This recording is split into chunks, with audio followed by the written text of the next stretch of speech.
आज हम बात करेंगे new drama contract marriage is with arms tycoon. शहर की रात आग और चमक से भरी हुई थी। आसमान में पटाखों की रोशनी फैल रही थी, लेकिन उसी रोशनी के पीछे छिपा था एक अंधेरा सच। अर्जुन मल्होत्रा एक ऐसा नाम जिससे पूरा अंडरवर्ल्ड कांपता था। हथियारों का सबसे बड़ा कारोबारी, जिसकी दुनिया में सिर्फ ताकत और पैसे की कीमत थी, भावनाओं की नहीं। उसकी जिंदगी का नियम हम पर चलती थी, कोई रिश्ता नहीं, कोई भरोसा नहीं। दूसरी तरफ से रिया शर्मा, एक साधारण लड़की जिसकी दुनिया उसके बीमार पिता का इर्द गिर्द घूमती। अस्पताल के कमरे के मशीनें और आवाज के डॉक्टर के शब्द उसके दिल को तोड़ रहे थे। ऑपरेशन तुरंत करना होगा वरना देर हो जाएगी। खर्च 25 लाख। रिया के लिए ये रकम किसी पहाड़ से कम नहीं थी। उसकी आंखों में डर था, लेकिन इन डर का सामना उसके बस में नहीं था। हाँ, कई जगह कोशिश करने के बाद आज भी जब कोई रिश्ता नहीं मिला, तब उसकी दोस्त नेहा ने उसे एक अजीब सा सुझाव दिया। एक आदमी है अर्जुन मल्होत्रा, वो कॉन्ट्रैक्ट मैरिज करता है, 1 साल की शादी और बदले में पैसे। रिया को यकीन नहीं हुआ, लेकिन उसके पास कोई और रास्ता भी नहीं था। अगले दिन रिया अर्जुन उनके ऑफिस पहुंची। आलीशान ऑफिस सिक्योरिटी के बीच में बैठा अर्जुन, जिसकी नज़रें सीधे दिल को चीर देती थी। उसने बिना किसी भावना के पूछा, तुम जानती हो तुम किससे डील करने आई हो? रिया ने हिम्मत जुटाई, मुझे पैसे की ज़रूरत है, मेरे पापा की जान बचानी है। अर्जुन ने कुछ सेकंड तक देखा, फिर एक फाइल उसकी तरफ बढ़ा दी। 1 साल पूरी तुम मेरी पत्नी बनकर रहोगी, कोई सवाल नहीं, कोई दखल अंदाजी नहीं। पहले बदले में 50 लाख। रिया के हाथ में पाक कांप रहे थे, लेकिन उसने साइन कर दी। उसी साइन के साथ उसने अपनी ज़िंदगी का एक सबसे बड़ा फैसला लिया। शादी बेहद साधारण थी, लेकिन उसके पीछे का सच भारी था। ना कोई मुस्कान, ना कोई मुस्कान, ना कोई खुशी, बस एक कॉन्ट्रैक्ट पूरा हुआ था। रिया ने उस घर पर कदम रखा जो किसी महल से कम नहीं था, लेकिन उस महल में गर्माहट नहीं थी। अर्जुन ने साफ शब्दों में कहा, यह सिर्फ एक समझौता है, इसे दिल में मत जोड़ना। दिन बीतते गए, दोनों के एक ही छत के नीचे रहते थे, लेकिन जैसे दो अलग दुनिया के लोग हैं। अर्जुन हमेशा अपने काम पर डूबा रहता था और रिया चुपचाप अपने हिस्से की जिम्मेदारी निभाती थी। लेकिन धीरे धीरे कुछ बदलने लगा। एक दिन अर्जुन देर रात तक थका हुआ घर लौटा। उसने देखा कि टेबल पर खाना रखा है। रिया ने कुछ नहीं खाया कहा, लेकिन उसे छोटे से ख्याल से अर्जुन को पहली बार रुकने पर मजबूर कर दिया। एक रात बाहर पटाखों की आवाज़ गूंज रही थी। रिया बालकनी पर खड़ी थी, आसमान की तरफ देखती थी।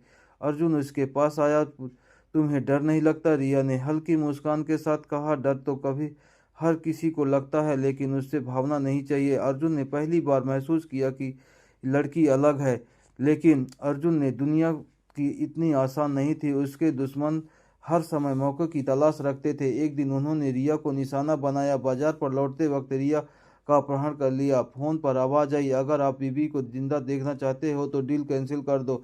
अर्जुन का गुस्सा उसके चेहरे पर साफ दिख रहा था। वो जानता था कि यह सिर्फ एक कॉन्ट्रैक्ट था, लेकिन फिर भी वो खुद को रोक नहीं पाया। उसने अकेले ही दुश्मनों को पर हमला किया। गोलियों की आवाज़, आग और बीच चीखों के बीच अर्जुन सिर्फ एक चीज के लिए लड़ रहा था, रिया। जब उसने रिया को बंधा हुआ देखा तो उसकी आंखों में पहली बार डर था। उसने उसे छुड़ाते हुए कहा, मैं आज आ गया हूँ, अब कुछ नहीं होगा। उस पल ने रिया को सिर्फ एक खतरनाक आदमी नहीं, बल्कि एक ऐसा इंसान जो देखा, जो उसकी परवाह करता है। घर लौटने के बाद सब कुछ बदल गया। रिया ने पूछा, तुम क्यों आए हो? ये सिर्फ एक कॉन्ट्रैक्ट था। अर्जुन ने गुस्से से कहा, क्योंकि तुम मेरी जिम्मेदारी हो। फिर कुछ पलों को रुक कर के धीरे से बोला, और शायद उससे ज़्यादा भी। रिया ने के दिल में कुछ बदल रहा था, लेकिन सच सामने आना बाकी था। उसे अर्जुन को असली काम के बारे में पता चला, हथियार, खून, मौत। तो उसका दिल टूटा। उसने कहा, तुम्हारे पैसे को लोग मरते हैं, मैं इसका हिस्सा नहीं बन सकती। रिया ने जाने का फैसला कर लिया। अर्जुन ने उसे रोका नहीं, लेकिन उसके जाने के बाद पहली बार उसे खालीपन महसूस हो रहा था। उसकी दुनिया में सब कुछ पैसा, ताकत, लेकिन सुकून नहीं। रिया की बातें उसके दिमाग में घूमती रहीं। उसने अपनी सबसे बड़ी डील कैंसिल कर दी। उसके साथ लिए सिर्फ एक बिजनेस नहीं था, बल्कि एक बदलाव की शुरुआत की थी। 1 साल पूरा होने वाला था। कॉन्ट्रैक्ट का आखिरी दिन था, रह गया था। रिया अपना सामान पैक करके जा रही थी। अर्जुन ने दरवाजे पर खड़ा था। आज सबसे सब खत्म हो जाएगा। रिया ने सिर पर झुका लिया। हाँ, ये सब शुरू से ही खत्म होने के लिए था। कुछ पल खामोशी के बाद अर्जुन ने कहा, अगर मैं कहूँ कि मैं खत्म नहीं करना चाहता। रिया का रुक गई। अर्जुन आगे बढ़ा, मैं तो बहुत गलतियाँ की हैं, लेकिन तुम्हारे बाद मुझे समझ आ गया कि जिंदगी सिर्फ ताकत और पैसे से नहीं चलती। रिया की आंखों में आंसू था, लेकिन तुम्हारी दुनिया। अर्जुन के उसकी बात काट दी। वह वो दुनिया छोड़ चुका हूँ। रिया ने उसकी आंखों को देखा। इस बार वहाँ कोई झूठ नहीं था, सिर्फ सच्चाई और डर था। उसे खो देने का डर। कुछ महीने बाद एक छोटा सा घर था, नई नई सिक्योरिटी, न कोई डर, बस एक साधारण जिंदगी किया। रिया किचन पर में थी और अर्जुन घर के बाहर बैठे देख रहा था। रिया ने मुस्कुराकर कहा, तुम्हें बस अब यही अजीब नहीं लगता? अर्जुन ने बताया, जवाब दिया, पहले लगता था, लेकिन अब सही सुकून है। बाहर सिर्फ एक पटाखे चल रहे थे, लेकिन इस बार कोई वो आवाज़ डर नहीं दे रही थी। ये एक नई शुरुआत का इशारा थी। अर्जुन ने रिया का साधा हाथ पकड़ा और कॉन्ट्रैक्ट अब खत्म हो चुका है, लेकिन अगर तुम चाहो तो एक नया रिश्ता शुरू कर सकते हैं, बिना किसी शर्त के।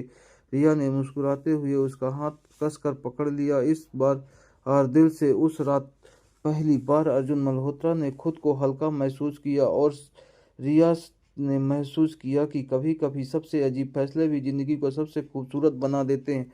इस कहानी का कॉन्ट्रैक्ट मैरिज की नहीं, बल्कि उस सफ़र की है जहाँ दो अलग दुनिया के लोग एक दूसरे को सच्चा बदल देते हैं। अंत में सिर्फ एक चीज़ बचती है, सच्चा प्यार।